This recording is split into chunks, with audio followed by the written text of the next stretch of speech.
The great palace of Aurelian floated above a silver-blue planet like a crown suspended in space. Thousands of ships moved around it in silent patterns, each carrying diplomats, traders, soldiers, and travelers from across the galaxy. Inside the palace, halls of shining crystal and smooth metal reflected soft light that never faded. Every step echoed gently, reminding visitors that they walked in the heart of an ancient empire. On this day, the palace prepared to welcome a new group of security officers. Most arrivals passed through quietly, their names recorded and their duties assigned without ceremony. Among them stood a human guard named Elia's Ward. Humans were not rare anymore, but they were still unusual inside the highest ranks of the empire. Many species admired humans for their endurance and creativity, yet few trusted them with important positions close to the throne. Elias knew this. He had faced it before on frontier worlds where humans worked harder than others just to be accepted. He walked calmly through the entrance corridor, carrying only a small pack and wearing the simple dark uniform of palace security.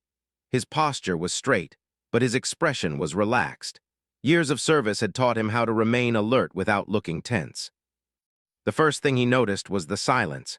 Even with hundreds of beings moving through the halls, the palace felt controlled, almost sacred. Every guard moved with precise steps. Every servant spoke in low tones. Elias felt as if he had stepped into history itself. A senior officer guided the new recruits to a training chamber. Instructions were brief and efficient. Each guard received their station assignment, their communication device, and a reminder of the rules. Loyalty to the Empire, respect for all species, and absolute focus on protection of the Empress. When Elias heard his assignment, he felt a small surprise. He was placed in the inner security ring, closer to the throne chamber than most new arrivals. He wondered if it was a mistake, but he accepted without question. The officer studied him for a moment before dismissing him. There was a strange look in the officer's eyes, as if he recognized something but could not explain it.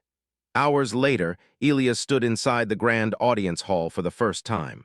The chamber stretched farther than he expected. Tall pillars curved upward into a ceiling that glowed like a soft sunrise. Representatives from dozens of worlds gathered before a raised platform where the Empress sat. She was known across the galaxy as a wise and powerful ruler, someone who had guided the Empire through wars and peace for centuries. Elias kept his focus on his duty, scanning the crowd for potential threats. He avoided staring directly at the throne, following training protocol. The audience began normally. Nobles argued politely about trade routes, scientists presented discoveries, envoys offered gifts from distant systems. Then the Empress looked up. Her gaze moved across the hall slowly until it reached the line of guards along the wall. When her eyes met Elia's, everything stopped. She did not move. She did not speak. The calm expression she always wore disappeared, replaced by something deeper and more personal. Shock passed across her face like a shadow. The court noticed immediately. Murmurs spread through the hall. Advisors leaned toward one another, confused by the sudden silence. Elias felt the attention shift toward him but did not understand why. He held his position, wondering if he had done something wrong. The Empress stood from her throne, breaking a tradition she rarely changed. She raised her hand, signaling the end of the audience. Without explanation, she turned and left through a private door behind the throne. The chamber filled with whispers. Some nobles looked at Elias with curiosity, others with suspicion. A captain of the guard approached him moments later. "You," the captain said quietly. "The Empress requests your presence." Elias followed through narrow corridors leading deeper into the palace. He tried to think of reasons for the summons, but none made sense. He had just arrived. He had not spoken to anyone important. They stopped outside a small chamber guarded by 2 elite soldiers. The captain opened the door and motioned for Elias to enter alone. Inside, the Empress stood near a wide window overlooking the planet below. The soft light from outside surrounded her, making the room feel calm despite the tension. She turned slowly as he entered. For several seconds, she said nothing. She simply studied him. Elias felt the weight of her attention but remained respectful. "Your Majesty," he said quietly. She stepped closer, searching his face with careful detail, as if comparing him to a memory only she could see. "What is your name?" she asked at last. "Elias Ward." "Where were you born?" He answered honestly, describing a small human colony far from the core worlds. She listened carefully, asking more questions: his age, his family history, his military service. Her questions felt personal but not unkind. At one point, she circled him slowly, observing the way he stood, the way he moved his hands when he spoke. Elias wondered if this was a test. Finally, she stopped in front of him. Her voice softened slightly. "You remind me of someone," she said. He waited but did not ask questions. She studied him for a moment longer before turning away. "You will remain assigned to palace security," she said, her tone becoming formal again. "Report to your station as usual." The meeting ended abruptly. As Elias left the chamber, he felt more confused than before. He sensed that something important had happened, but he did not understand what. Outside, palace staff stared openly at him. Word of the unusual meeting had already spread. Later that night, the Empress sat alone in a private archive room. Holographic images floated around her, showing moments from centuries past. One image displayed a warrior standing beside her long ago. He shared Elias' face almost perfectly. The same calm eyes. The same quiet strength. Her lost husband. He had disappeared during a war that nearly destroyed everything she ruled. For years she believed he had died protecting the empire. She had accepted the loss, burying her grief beneath duty. Yet now a human guard had arrived carrying his likeness. She replayed the memory again and again, searching for differences. There were small changes, but the resemblance felt impossible to ignore. Meanwhile, Elias tried to settle into his new routine. His station placed him near important corridors leading toward the throne chamber. Guards around him seemed unsure how to treat him. Some avoided conversation. Others asked indirect questions, clearly curious. He overheard whispers when they thought he could not hear. "He looks like him," one guard said quietly. "It cannot be," another replied. Elias pretended not to notice, but the tension grew heavier. Days passed, and the Empress occasionally crossed his path during official events. Each time her gaze lingered slightly longer than normal. She never spoke beyond formal greetings, yet the air between them carried unspoken questions. One evening, during a diplomatic banquet, Elias noticed something unusual. A servant moved differently from others, their posture tense. Trusting his instincts, he adjusted his position slightly, watching carefully. Nothing happened at that moment, but he realized that palace life required constant awareness. Later, alone in his quarters, he wondered about the Empress's words. Who had he reminded her of? Why did everyone react so strongly to him? He dismissed the thoughts and focused on training exercises instead. However, sleep brought strange dreams. He saw battlefields filled with unfamiliar ships. He heard voices calling commands in languages he did not know but somehow understood. He felt emotions that did not belong to his own memories: determination, sacrifice, farewell. He woke feeling unsettled but told no one. Across the palace, the Empress faced her own struggle. She wanted to believe the resemblance meant nothing, yet her instincts told her otherwise. She ordered quiet investigations into Elias' background, ensuring they remained secret. The results showed nothing unusual. He was simply human, born decades ago with no connection to ancient history. Still, the mystery remained. One morning, as Elias stood watch near a balcony overlooking the inner gardens, the Empress approached unexpectedly. Without attendants, she seemed less like a ruler and more like someone searching for answers. "Do you believe in destiny?" she asked suddenly. Elias considered before answering. "I believe in choices," he said. "Sometimes they lead us where we never expected to go." She studied him again, as if weighing every word. For the first time, she smiled slightly. Perhaps it was not destiny she saw, but possibility. As the first part closes, the palace grows restless with curiosity. The Empress faces memories she thought buried forever, and Elias begins to sense that his arrival has changed something deep within the empire. Neither of them knows yet how connected their paths truly are, but the mystery has already begun shaping their future. The palace did not return to normal after Elias arrived. On the surface, everything looked the same. Diplomats still came and went. Noble houses still argued about trade and borders. Guards still walked their routes in perfect lines.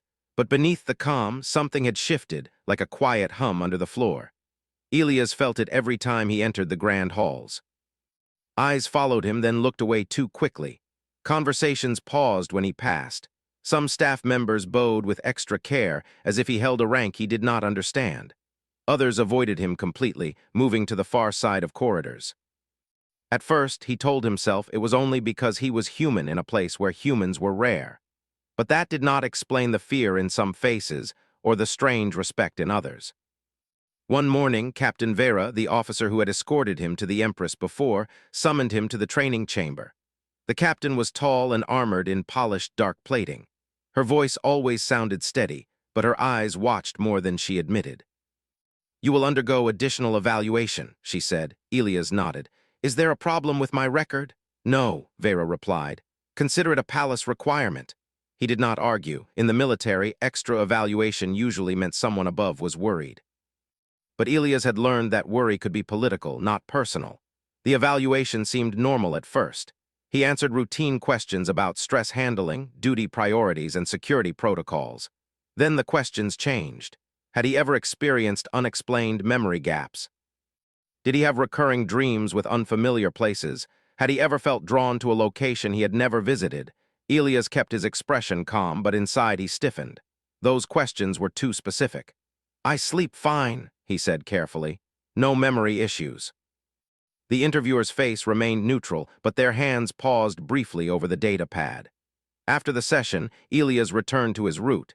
He told himself the palace had odd traditions. Still, the questions stayed in his mind like a splinter.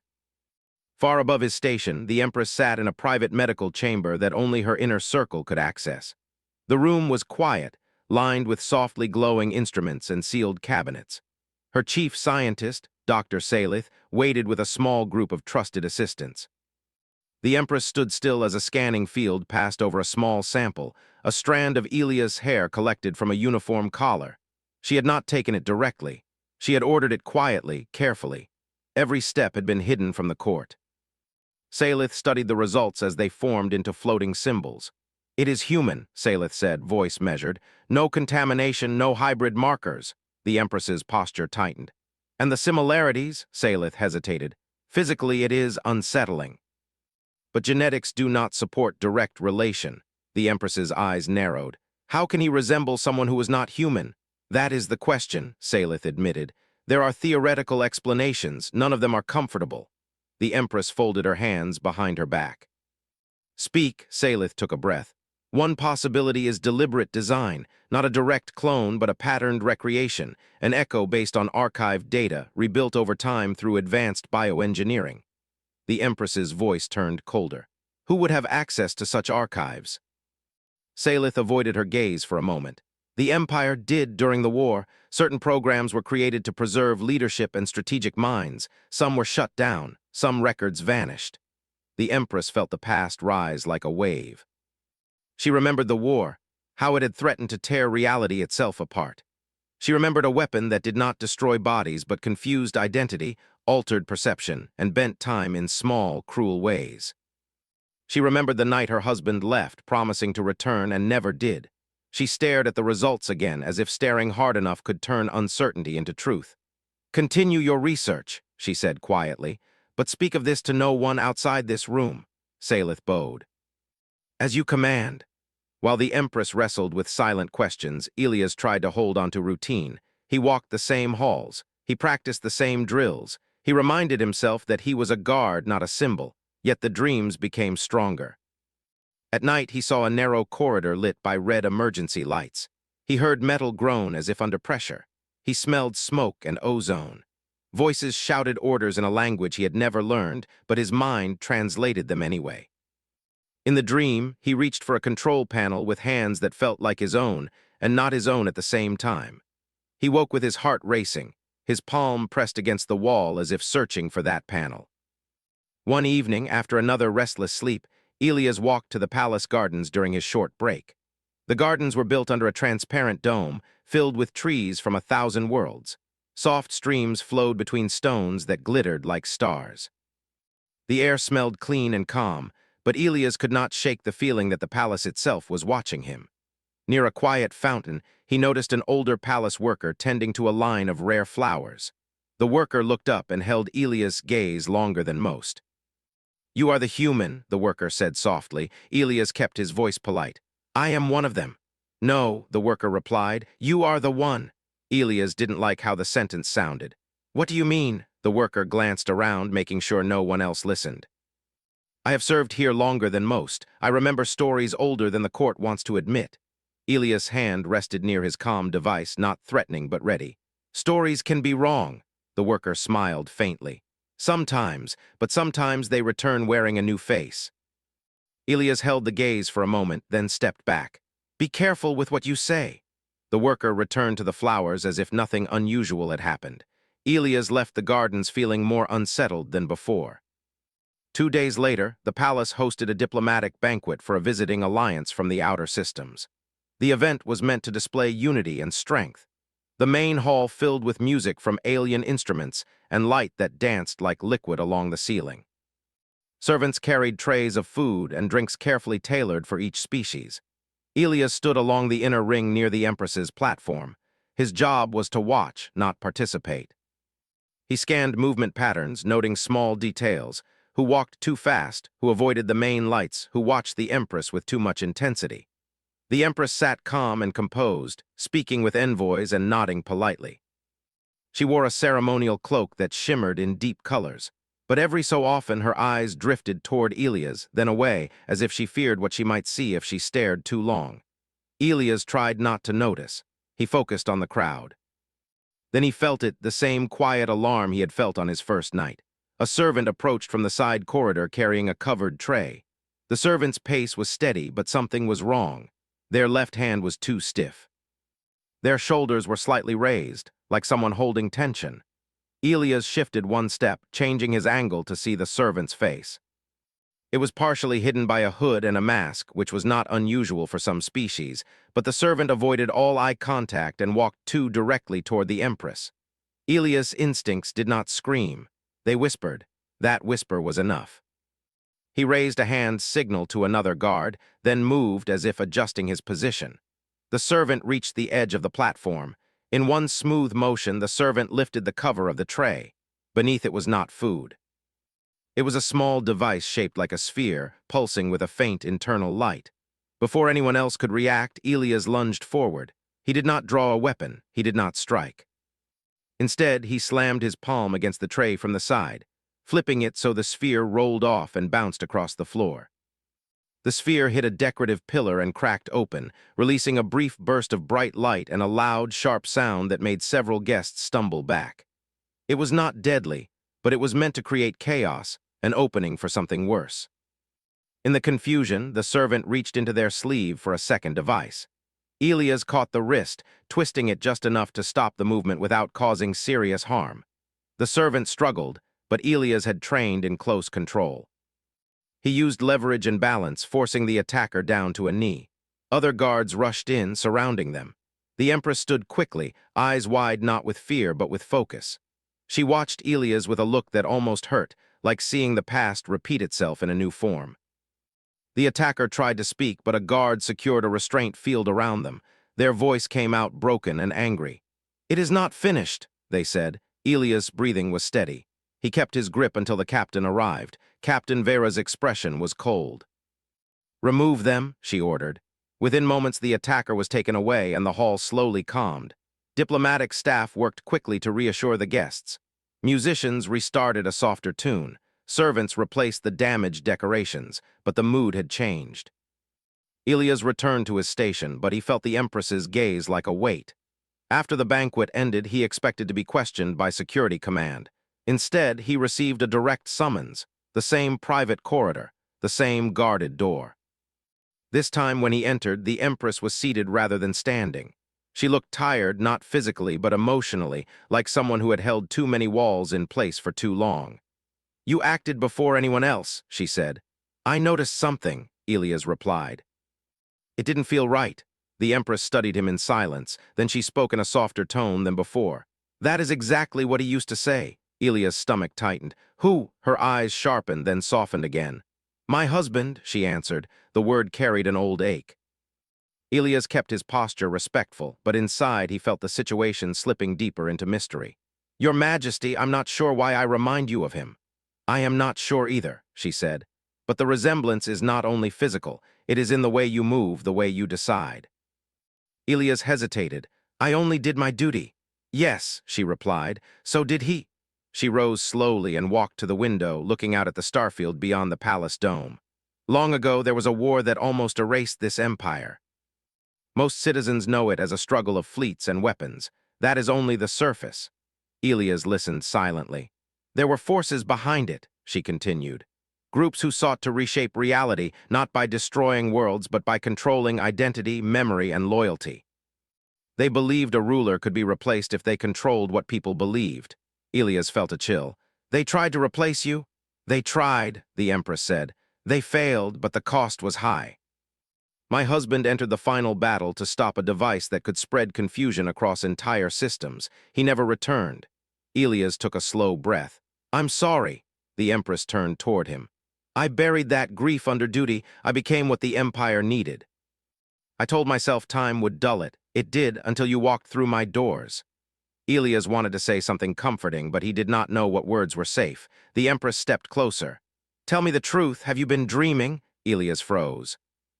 The palace had asked him similar questions. Now she asked directly.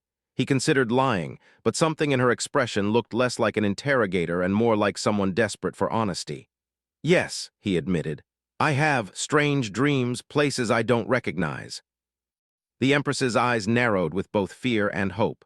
Do you remember details? Elias swallowed. Corridors, alarms, a feeling like I was trying to stop something before it spread. The Empress's face tightened. She turned away again as if the memory struck her physically. Then it is not only your face, she whispered. It is the echo. Elias didn't like the word. Echo of what? She did not answer immediately. Instead, she moved to a hidden panel in the wall. The panel opened, revealing a small vault. She removed a thin, dark crystal and carried it to the table. This is a private archive, she said. It contains records I have never shown the court. I will show you one and only one. She placed the crystal into a reader. A holographic image formed in the air. A figure appeared, tall, armored, standing in a dim room. The figure turned, and Elias' heart stopped for a moment. It was him, or almost him. The face was the same, but the eyes held an older weight. The posture was familiar in a way Elias could not explain. The figure spoke in an alien language, but Elias understood the meaning as if it were translated inside his mind. If you are seeing this, the figure said, then the plan worked. It means the future still exists. Elias stared, mouth dry. The Empress's voice shook slightly. That is him, she said. That is the man I lost. Elias' mind struggled to hold logic. That can't be me. I do not believe you are him, the Empress said firmly, as if speaking to herself as well. But I believe something from him may have reached you. Elias watched as the holographic figure continued. I cannot return, but I refuse to let everything end with me. The enemy will hide inside peace. They will wait. They will wear friendly faces. If you carry this message, then you carry my warning. The recording ended, fading into silence. Elias realized he had been holding his breath. How is this possible? The Empress looked at him, and for the first time her power did not feel like a wall. It felt like a burden. There were programs during the war, she said quietly. Attempts to preserve minds, strategies, instincts. Some called it legacy encoding. Most considered it dangerous. Elias rubbed his palms slowly, as if grounding himself. So you think something like that touched humanity? It is a possibility, she said. And the attempt at the banquet suggests someone else believes it too. Elias' gaze sharpened. Someone wants me gone. Yes, the Empress replied, and now they know you are aware. Elias felt the reality settle. This was no longer only about strange dreams. It was about power, secrets, and an enemy hidden inside the Empire. He steadied his voice. Then what do we do? The Empress held his gaze. We find who sent the attacker, we find what they fear, and we do it carefully. Elias nodded. I'm a guard, Your Majesty. Not an investigator. You are a human, she replied. That may be the same thing in moments like this. The words sounded strange, but Elias understood what she meant. Humans survived by adapting, by seeing patterns, by moving quickly before danger became obvious. It was not magic. It was experience carved into the way they lived. Over the following days, Elias' duty changed in quiet ways. He remained in the inner ring, but now he also received small assignments from Captain Vera that felt less like routine and more like testing the palace's weak points. Checking back corridors, observing certain staff routes, noting which guards asked too many questions. Elias did not share his suspicions openly. He worked like a shadow, keeping his face neutral, his voice calm. In return, the Empress gave him access to limited archives, public ones at first, then slowly deeper ones. Elias began to read about the ancient war, about how strange it had been. Records spoke of weapons that disrupted communication, of technology that altered perception, and of hidden factions who believed truth was a tool. The more he read, the more his dreams made sense. Not as memories, but as fragments, like someone had left puzzle pieces inside him. One night he stood alone in a small archive room, reading a faded report. The report described a final mission to stop a reality-disrupting device in a collapsing station corridor. Elias felt cold. That corridor looked like the one in his dreams. He pressed his fingers against the page. "Why me?" he whispered to the empty room. The answer did not come, but a sound did, a soft click behind him. Elias turned slowly, hand moving toward his comm. A figure stood in the doorway, someone wearing a guard uniform, face partially hidden by shadow. Elias recognized the stance immediately. It was too careful, too controlled. The figure spoke softly. "You should not be reading that." Elias kept his voice steady. "I'm authorized." The figure stepped forward. "Not by the people who truly run this palace." Elias felt his pulse rise, but he did not panic. He remembered the banquet. The first move mattered. He shifted his weight, subtly aligning himself with the table to use it as cover if needed. "Who are you?" The figure's voice turned colder. "A warning." Elias' hand tightened on his comm. "That's not good enough." The figure moved one step closer. "Leave the past buried, human, or you will learn why some histories are sealed." Elias stared at the stranger, then spoke quietly with a calm strength that surprised even him. "If the past is still hunting people, it's not buried. It's hiding." The figure paused, as if hearing something they didn't expect. For a moment, Elias saw uncertainty in their posture. Then the figure backed away, slipping out of the doorway and disappearing into the corridor before Elias could follow. Elias stood still, listening to his own breathing. The message was clear. The enemy was close, watching, and ready to pressure him into silence. And that meant the Empress was right. This was not just a mystery of resemblance. It was a fight for the Empire's future. As Elias left the archive, he looked down the long palace corridor. The lights glowed softly, beautiful and peaceful, but now he saw the palace differently. It was not only a symbol of power, it was a maze.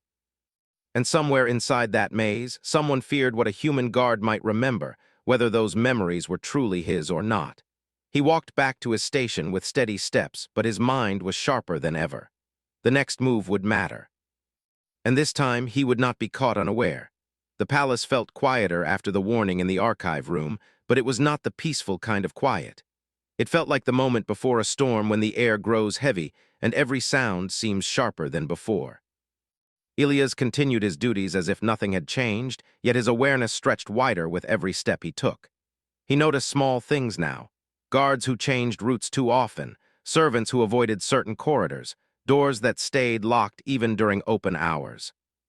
The palace had always been a place of control, but now he sensed layers beneath the visible order. The Empress also felt the change. She moved through court sessions with the same calm authority she always showed, but inside she carried a growing certainty that something old had returned. The attempted attack at the banquet and the warning given to Elias could not be random. Someone feared what he represented. Late one evening, she summoned him again to her private chamber. The room was dimly lit, the stars outside the wide window shining like distant eyes watching from beyond the void. "You were approached," she said without greeting. Elias nodded. "Yes, in the archive room." "You did not report it immediately." "I wanted to understand first," he answered honestly. "If I told everyone, whoever warned me might disappear before we could learn anything." The Empress studied him carefully, then gave a small nod. "That is what he would have done," she said quietly, then corrected herself. "What a skilled guard would have done." Elias noticed the correction but did not comment. She walked slowly across the room and activated a holographic display showing the palace layout. Certain corridors glowed faintly. "These areas were connected to classified research during the ancient war," she explained. "Most records were sealed, but I still hold the keys. If someone from that era or connected to its secrets has returned, they may be hiding here." Elias looked at the map. "Then they know the palace better than most." "Yes," she said, "and that makes them dangerous." She hesitated before speaking again. "I have not told the council. Some among them may already be compromised." Elias understood immediately. Trust was limited. "What do you need me to do?" he asked. She looked at him with a seriousness that felt heavier than any command. "I need you to help me find the truth before it destroys us." Over the next few days, Elias began working quietly with Captain Vera and a small group chosen personally by the Empress. They examined security recordings, checked restricted areas, and studied patterns of movement within the palace. The investigation revealed something unsettling. Several guards assigned to certain corridors had requested transfers recently, replaced by others with less history in the palace. Some of those new guards had records that looked correct but felt incomplete, as if details were missing. Elias spent hours reviewing footage, replaying moments frame by frame. Human patience and pattern recognition helped him notice small irregularities others ignored. A guard turning their head too quickly when passing a camera. A servant pausing near a locked door without reason. One evening, while reviewing footage alone, Elias felt a strange sensation. A memory that was not fully his seemed to guide his attention toward a specific corridor near the lower levels. He followed the feeling without questioning it. The corridor looked ordinary, smooth walls, soft lighting, no visible activity. Yet his instincts whispered that something was hidden nearby. He scanned the wall carefully and noticed a faint seam where two panels met. Pressing gently, he found a hidden mechanism. The wall slid open silently, revealing a narrow passage descending deeper into the palace structure. Elias reported the discovery immediately. Within an hour, he and the Empress stood at the entrance together, accompanied only by Captain Vera. The air inside the passage felt older, heavier, like a space untouched for years. "We sealed this section after the war," the Empress said quietly. "No one should have access." They moved carefully down the corridor. Lights flickered on automatically as they walked, revealing symbols carved into the walls, marks from a time when the Empire faced threats unlike anything before. At the end of the passage, they found a circular chamber filled with dormant machines. In the center stood a tall console shaped like a pillar, dark and silent. Elias felt a sudden rush of familiarity, as if he had stood here before, though logic told him that was impossible. He approached slowly. The console activated as he drew near, lights glowing along its surface. Captain Vera stepped forward cautiously. "Why is it responding to him?" The Empress's voice was barely above a whisper. "Because it recognizes something." A holographic projection appeared above the console, showing lines of data that shifted rapidly. A recorded voice began to play. It was the same voice from the archive crystal, the Empress's lost husband. "If you are here," the voice said, "then the final protocol has awakened." The Empress closed her eyes briefly, steadying herself. Elias listened carefully. "We knew the enemy would not vanish completely," the recording continued. "They believed identity could be rewritten. They believed individuals could be replaced like tools. To counter this, we created a legacy system, not to preserve a person, but to preserve purpose." Images appeared showing experimental processes, fragments of data being encoded into biological templates. "We could not copy minds without risk," the voice said. "Instead, we embedded fragments, instincts, strategic patterns, emotional anchors into future genetic lines. We chose humanity because of their adaptability and resilience. They could carry echoes without losing themselves." Elias felt his chest tighten. The recording continued. "If you are the one who has reached this chamber, then you are not me, you are yourself, but you carry something that may help stop what returns." The projection faded slowly. Silence filled the chamber. Elias stepped back, struggling to process what he had heard. "So I'm a carrier," the Empress approached him gently. "You are not defined by what came before," she said, "but you may have inherited pieces meant to guide you." Elias felt both relieved and unsettled. He was not a replacement, not a copy, but he was connected to something larger. Before they could speak further, alarms suddenly echoed through the chamber. Captain Vera activated her communicator. "Security breach across multiple levels," she said sharply. "Power fluctuations in the inner ring." The Empress's expression hardened instantly. "They know we are here." Elias turned toward the entrance. "We need to move." As they rushed back through the passage, emergency lights began flashing along the walls. The palace above filled with tension as guards moved to defensive positions. When they reached the main corridor, chaos had already begun. Several sections of the palace were locked down. Communication channels buzzed with urgent messages. Reports came in quickly. Unknown operatives had triggered systems designed to isolate areas of the palace, creating confusion among security forces. Elias understood the strategy immediately. The enemy wanted to divide defenders, creating gaps they could exploit. "Centralize command," he told Captain Vera. "Bring units back to key choke points instead of chasing shadows." She looked surprised but relayed the orders. Within minutes, security formations stabilized. The Empress watched Elias as he moved with calm focus, giving suggestions that felt instinctive yet precise. They reached the throne chamber just as another group of guards arrived with a captured figure. The prisoner wore a palace uniform but removed their helmet willingly. "I warned you," the figure said to Elias calmly. "You should have left the past buried." Elias studied the face. It was the same person from the archive warning. "Who are you?" the Empress demanded. The figure smiled faintly. "Someone who understands that power must remain stable. Your experiments created uncertainty. We cannot allow that." "You fear change," Elias said. "We fear chaos," the figure replied. "The legacy program threatens the balance. If people learn that identities can echo across time, authority becomes fragile." The Empress stepped forward. "You attacked my court to preserve your control." "We acted to protect the empire from becoming a myth," the figure answered. Elias felt anger rise but kept his voice calm. "You think stopping me will stop the future?" The figure laughed softly. "You misunderstand. We do not want to stop you. We want to erase what you represent." Suddenly, distant explosions echoed through the palace, not destructive blasts, but shockwaves designed to disrupt systems. "They are activating something," Captain Vera said urgently. Elias' mind raced. The enemy had planned this for years. They wanted to use confusion to reach the hidden chamber.